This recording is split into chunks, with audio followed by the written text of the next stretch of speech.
ये समय दिया, आपका धन्यवाद। अभी प्रकाश राणा जी ने बहुत अच्छी बात बोली है।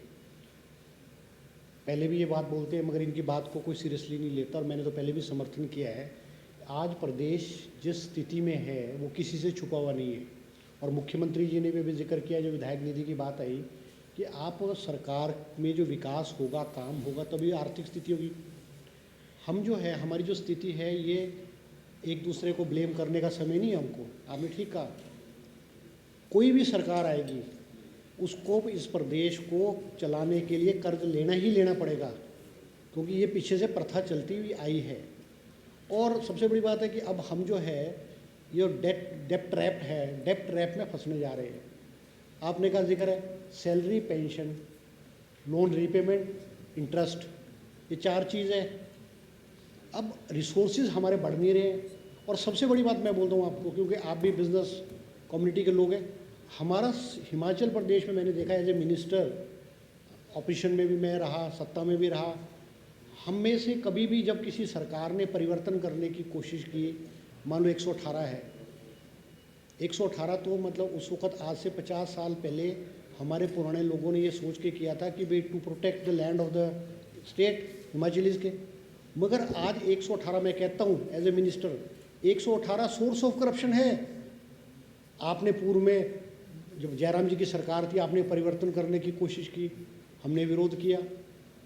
हम विरोध जो है राजनीति के आधार पर करते, विरोध करने के लिए विरोध करते हम।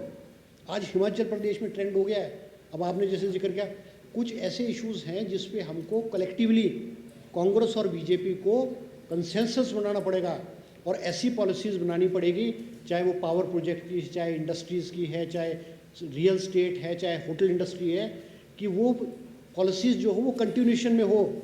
ये ना हो कि भाई एक सरकार ने किया, अब इन्वेस्टर है, वो इन्वेस्टर आएगा, एक सरकार उसको कोई प्रोजेक्ट दे देगी, कोई रियायतें दे देगी, शर्तें लगा देगी, अगली सरकार आएगी और उसको स्क्रैप कर देगी।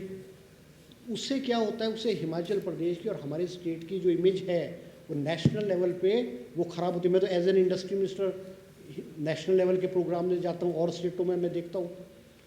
अब हमारे को जब तक हम परिवर्तन नहीं करेंगे, हमारे इन्वेस्टमेंट नहीं आएगी। हमारे यहाँ क्या है कि हमारे यहाँ, आप उत्तराखंड है, हमारा पड़ोसी है, हमसे बाद आया है, मगर इन टर्म्स ऑफ इन्वेस्टमेंट अगर हम उत्तराखंड को देखें, इन टर्म्स ऑफ इन्वेस्टमेंट उत्तराखंड हमसे कहीं आगे जा चुका है। और हम आज इसी में हुए। मैंने जयराम जी को एक दिन कहा कि आप जो हमारी स्थिति है, अगर भारतीय जनता पार्टी की सरकार 22 में दोबारा आती तो आपकी भी स्थिति होनी थी, हमसे अलग नहीं होनी थी।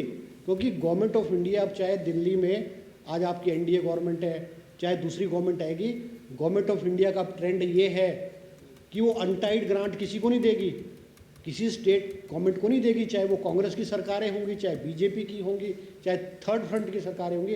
अनटाइड ग्रांट, जैसे पहले मान लो अटल बिहारी वाजपेयी आते थे, आपको सत्य जी याद होगा, अटल बिहारी वाजपेयी आते थे, प्रेम कुमार धूमल जी मुख्यमंत्री थे, हम 1,000 करोड़ रुपए की घोषणा करते थे, अनटाइड ग्रांट देते थे, प्रदेश गवर्नमेंट के हाथ में था, जहाँ मर्जी खर्च करते थे।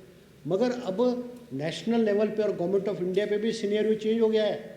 हमको हिमाचल प्रदेश का जो सिनेरियो और हिमाचल प्रदेश का सिस्टम है उसको चेंज करने की जरूरत हमको पड़ेगी।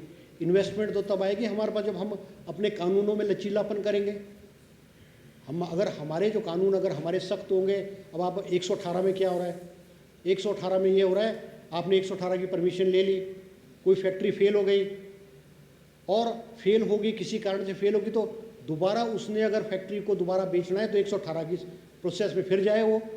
और अगर 100 करोड़ रुपए की प्रोजेक्ट है तो 118 ना होने की वजह से वो आनन फानन में 100 करोड़ के प्रोजेक्ट को दलालों को 50 करोड़ में दे देगा, और दलाल फिर वो 118 के चैनल में चलेंगे और परमिशन ले आएंगे, और वो 100 करोड़ रुपए की, जिस बंदे की 100 करोड़ की थी, जिसने 50 में बेची, वो 125 करोड़ में उसको बेच देगा। आपने कंपनी का नाम चेंज करना है, आपको 118 दोबारा लेना है। अगर आपके कंपनी में डायरेक्टर नया आ गया कोई, तो आप 118 की परमिशन ले जाओ। तो इसको हमको लचीनापन, हमको रिलैक्स करना पड़ेगा, लचीनापन लाना पड़ेगा हमको। और एक पॉलिटिकल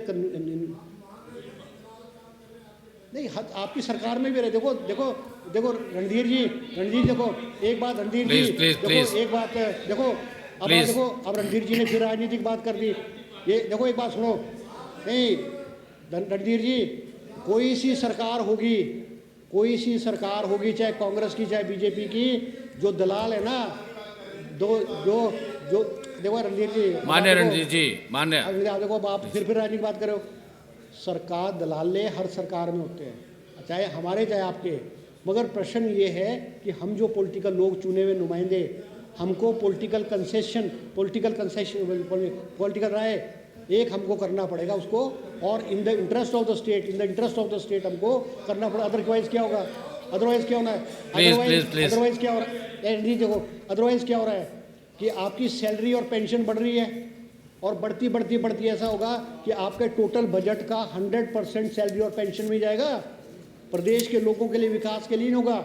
मुख्यमंत्री जी प्रयास कर रहे हैं, कोशिश कर रहे हैं, कानूनों को चेंज करने की कोशिश कर रहे हैं, मगर मेरा कहने का मतलब ये है कि हम सबको, चाहे हम इस पक्ष के, सत्ता पक्ष है चाहे विपक्ष के, हमको in terms of investment Himachal Pradesh के भविष्य के लिए कंसेंसस लाके एक होकर के करना पड़ेगा। और मैं अध्यक्ष उपाध्यक्ष महोदय, आपने मुझे समय दिया, आपका बहुत बहुत धन्यवाद।